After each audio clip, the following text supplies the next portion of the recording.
Welcome to ATB-TV. I'm Darren Dance back here with Peter Morgandy at the Ballarat Turf Club on Tuesday. We're recording this today. We're at the races, so Pete, take us back to where we go. Yeah, we'll go all the way back to last Friday, but just before that, we'll hit on a winner. You're away. Captain Harry. We had a winner. Sandown? Sandown, lovely ride. Lovely ride. Lovely ride by Jess Eaton. What were you thinking of the 800? When she might was have battled, off him, might have battled going up the fence. Probably thought top 5 chance maybe, but she had a plan, stuck to it. Was that the plan? They worked out that close to the fence was okay in certain areas over the last 800, but you sort of had to zigzag to different spots. Anyway, she got to where she wanted to in the home straight, which was about 3 off the fence, but inside. And, big win. It was a good win. Really good. $8. Yeah, and were you on? No, I wasn't. I looked at Mitch and I thought, I haven't backed him today. Mitch goes, neither did I. All the form line weighed up around the favourite. We had 2.5 kilos on. I wonder in running what price he would have been at the 500. I think you're talking 30 to 1? 30 to 1. You'd have to be, wouldn't you? Well, I think I sent Mitch a text saying, well done. Yep. Great run. But I have to say, I wanted to kill the jockey at the 600. Yeah, look. And he went, ha, all under control. Yeah, well, I walked in just as the pre-race tactics were discussed, and I thought, well, you know what you want to do, and the fact the horse was going to go back to last, it was going to be easy to execute it, but just whether the horse was good enough to do it. But look, well done all round. Yeah, and congratulations to all the owners. What's he done? Won 3 out of his last 4 or something? 3 out of 4, 5. Flying horse. Yeah, 5 in a row now, and I don't know. It gets harder from here. 5 in a row. 5 career wins and about 170,000-80,000. Yeah, he's been a good little fun horse for sure. All right, then where do we go, Pete? Serious Steel, Geelong, 5th. What was going on in that jockey's head? Well, you were there. What were the instructions? No, the plans were if you weren't lead, just behind the lead. But the trouble is when the lead was given up, it gave up the lead. Next thing you know, we're 3 back the fence. And no speed. And just walked. And he needs to be either bowl along or a genuine tempo. Every stone race I ever see in my life in the country, they're not stone races. They are jog around for a lap and a half and then just sprint. So as soon as you get back midfield and they're jogging, you know, hey, babe. No, and I looked to be. So I know that. You know that. And I don't think he handled the wet 100% either. Who rode it? Jamie Mott. Jamie Mott. And one thing I know about Jamie, when he can't win, he just gives up. Yeah, well, he did. Makes it look worse. I asked him after. I said, he said, oh, that thing was just going up and down the last 200. He said, I might as well be. I think Jamie Mott was going just up and down the last 200. But look, can't ride him like that. He's a top of the ground horse and a roll along speed horse, and I think Matt Kamani. Dundeal's a machine, though, you know. For that, well, yeah. But that was wetter than normal, wasn't it? Heavy. Yeah, very heavy. Yeah. I just reckon sometimes these horses, wet tracks, you don't want to be too far off the speed. No. But anyway, I mean, I don't know, what did Kamani reckon? Look, he was sort of arm and arm. He understood that, you know, the situation, the horse couldn't win in the situation he was. He's toying with either going to a 24 at Bendigo on the turf. Big track, hoping that big track and maybe a bit better surface, or there's a winter series, stay series on the synthetic between here and Ballarat and Pakenham. They're 22. He'll weigh that up in the next week or so, but well, the horse is going well enough to be winning. Yeah, tactically we're getting beat tactically here. Yep. Lady Macfish was good. Obviously, we wanted to run in the other race that day, but got balloted out, which was the mile race, or 1500 it might have been, and she ran in the 1300, and gee, she was good late, wasn't she? Very strong. Well, look, to be honest, I came very close to pulling her out because she couldn't win over 1300. Yeah. It was only that in the end it was a heavy 10 that would have been more like a 15 that we agreed that she would run. Yeah. She's a filly that no doubt needs 1600.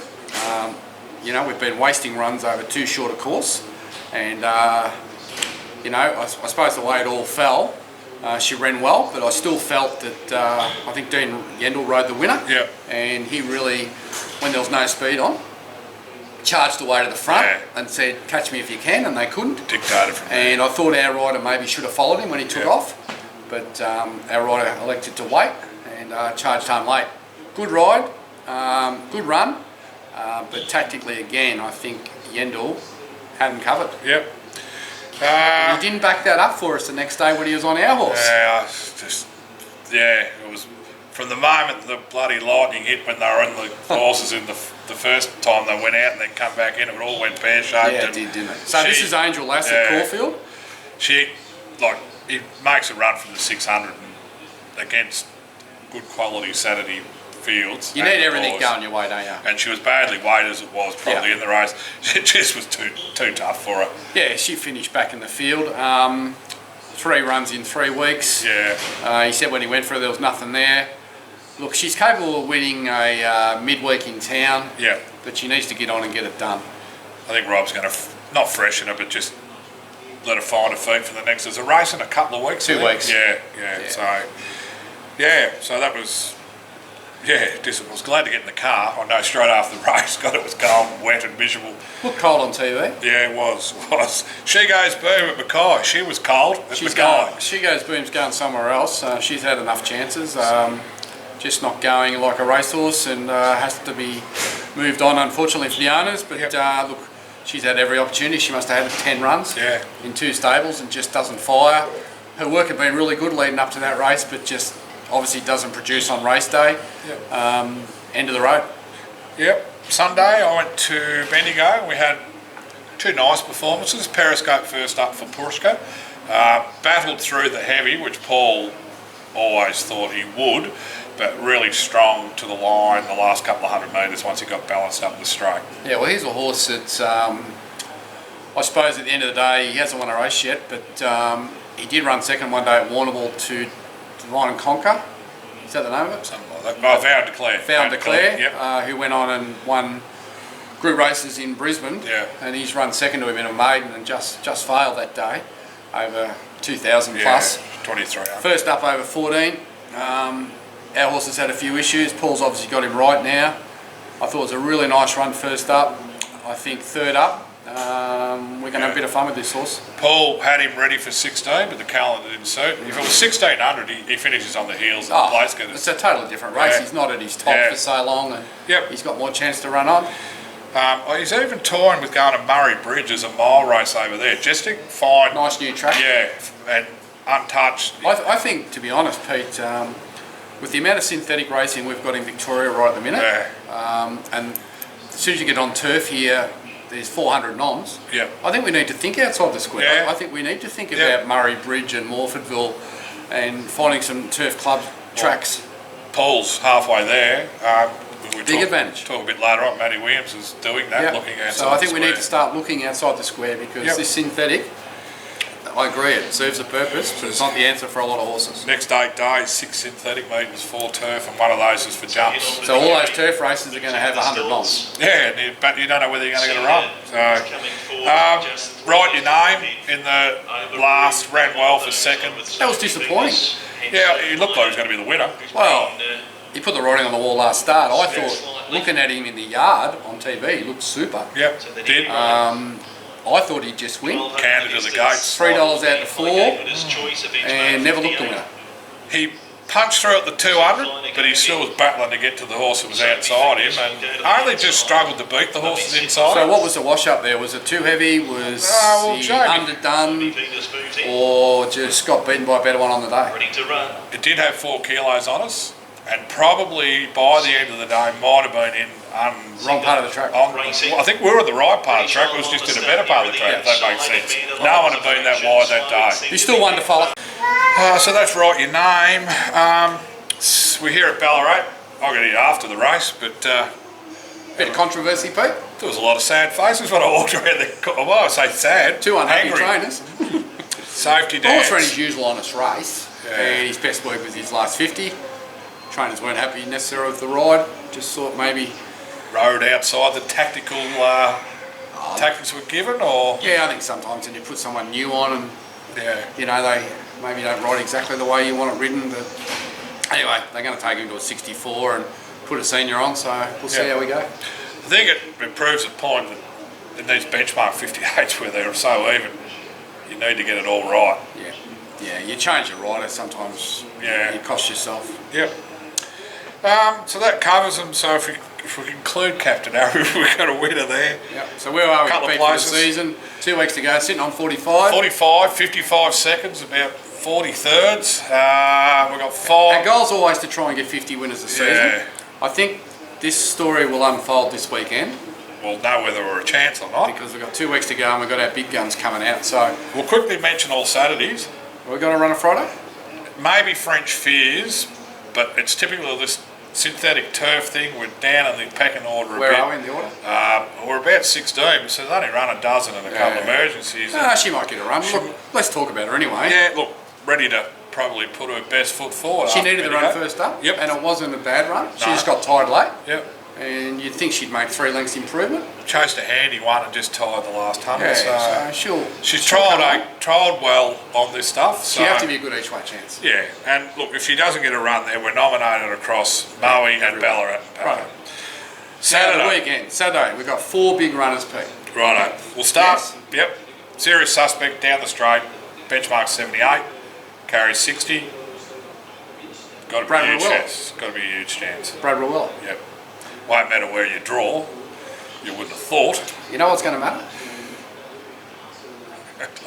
Got me. Who's in the race? Yeah. Well, look. To be fair, it's A 78. So a 78, and there's some real. No, don't worry about it. But there's some nice horses still up amongst that. I tell you what, these days, when you got a horse in the 70s, they're good horses. Yeah. You know, we think, 78, it's not strong. We can't win a 58 sometimes. Especially if they're those ones coming through. Yeah, on the way. So, look, I think at the end of the day, this is the race he's been set for. Yep. He'll probably go to the paddock after Saturday. Yep. And he's, placed or 4th in a couple of listed races. Yep. So he's probably going to be a $3, $3.50 in the betting. Yeah. And I think he's putting winkers on. Yep. I think Brad Ruwilla is a big plus because he rides him in work and he understands the horse. Well, there's one on him. And he's one on him. Yeah. And I think whilst we've attacked a couple of black type races with success, and that's fantastic for the owners that own the mare, Yeah. it's now time to see if we can just get a hold of some of the first prize money, and I think he really does get his chance on Saturday. Yep. All right, we've carried 54, we go to 60, but I think... Back in class, aren't Back we? in class. Like the Long horse way. that beat him the other day, he'd have won $1 million. Yeah. And we should have definitely run 3rd, but got cut off by Gout, Oliver, yeah. and definitely should have run 3rd. Yeah.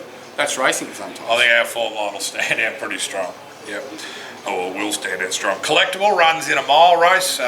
It's an open mile race, boys and girls, but gee, she was good last start. Expect her to run well. Yeah, she just got held up in the last run. Yep. And it was no fault of anyone's, just that she drew 1 and ended up back in on the fence and had to wait. You know, when you're on the fence and you're in behind horses, you can't go when you need to go. You can go when they decide you can go. Yeah. And then she charged late when she got clear air. So her run was good. One would think at Flemington that won't happen. No. So you think you get out when you want to get out. Yeah. And, you know, she's every chance to get that city win, which is what we're looking for her to you know, galvanise her residual value for breeding. Excellent. Dean haven't one sit on it too. Just knows it that little bit better. Crack the Code, our star little sprinting filly. Good move this, I reckon. Not running in the Monash last week, back to a 90. So much better at the weights. And I think he's even using Lockie King to claim.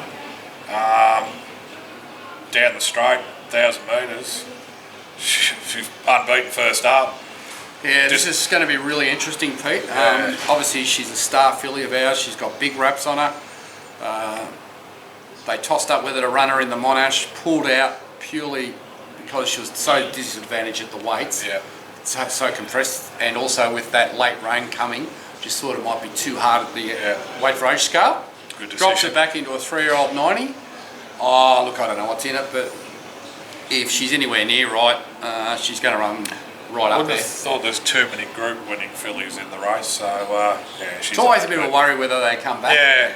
You know, so we've got to trust the trainer. Yep.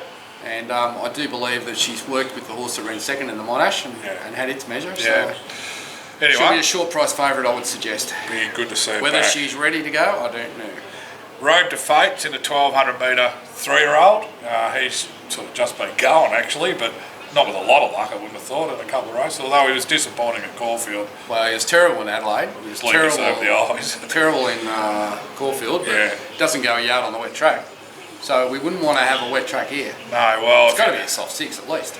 Yeah, well, I don't know what the rest of the forecast is. Well, it's rain Wednesday. It's been a wet month, so... So, yeah, look, he's only just come. Yep. My shiny choice now, we're talking about looking outside the square. Matty, hard to place this horse now, and he's gone to a benchmark 70 over 14 on that inner track, which I think will suit. Adelaide. Yes, suits that on-speed type of horse. Well, I've got to give him full marks for thinking outside the square here, because he couldn't find a race in Victoria or anywhere on the turf and chose to go to Adelaide. I think it's a good move, and I think more trainers should look at it. Run around for 40 odd thou. And there's normally what? Well, 8 in the race? I looked at the noms, and there's not many noms, full stop. So. I think we'll see a lot more of this if we continue to race here on synthetic. So I'm really pleased that he's doing this. Who's he got Todd Panel, Panel, one of the better riders over there. Yeah, so let's see. But, good on him for, giving us a chance. Matty said, we draw a gate, we're in the race. Yep. You don't want to be drawing 9 or 10. No, not when he's going to go forward. Yeah. Yep. The big one, I suppose, for us in a way, our favourite horse, or one of the ATB's most followed horses, Yogi, in the Queensland Cup. Yeah, well, this might surprise a few people to see this horse racing in the Queensland Cup over 3,200 at this time of year. One would not normally see a horse like this going through this race. When you look at his ratings compared to a lot of them. I think he's 104 and the next highest is mid-80s. No, there's a 94 and then they drop right away. Yeah. So he's the only recognisable horse in the race. Yep. He's obviously going to get the 60 kilos. We did chat. The weight, we're 60. Yep. Minimum 54. Yeah, so it's going to be compressed. Some horses are 19.5 kilos worse off for running against him. So I think there's 2 horses that come in relative to the weights. We're really well in at 60. It sounds silly, but we are. Yeah, look, Yogi, he gets back and runs on. So, look, all I want is every chance. Yeah. Produced. The Ryan Maloney's been booked to ride him. Yeah. Glenn Schofield's got a wedding or something. His son's wedding, so we'll let him off. Could have ducked out for 3 minutes. I think at the end of the day, we just need genuine tempo. Yeah. Need to get out at the right time and hit the line. But on ratings, weights, performance, every indicator you would look at, he should be braining him. What price will they put him up? They'll risk him, won't they? I reckon they'll risk him with 60. I think he'll open at 250. Yeah, and he'll just drift. Get out. Yeah. Because they won't get will jump on him. Yeah.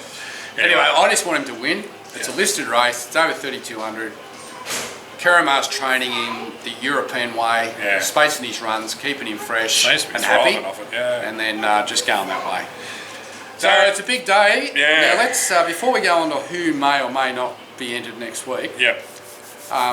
In my absence, I noticed you and a couple of blokes just took a bit of licence out on my good demeanour. I'm sure one bloke was happy to get a bit of licence. Hey, a little bit of licence. I did really.